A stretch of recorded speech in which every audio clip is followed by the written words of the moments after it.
Mission केंद्राचा पैसा आणला, त्याला जाऊन राज्याची दिली.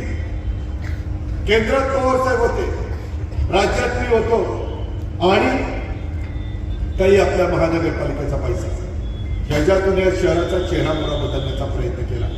आम्ही कर्ज काढलं नाही. आज तुमच्या माझ्या महानगरपालिकेचं कर्ज नाही. हे पाप कुणाचं आहे? कुणी केलं? कुणाला अधिकार दिलेला होता? अरे कुठं फेडा ही पाप? याचा विचार शुद्ध मतदार करणारे का नाही? याबद्दल मला माझ्या लाडक्या बहिणींना विचारायचं. आज कायदा सुव्यवस्थेची परिस्थिती काय? कशा पद्धतीचं राजकारण चाललंय हे कुणी आवरायचंय?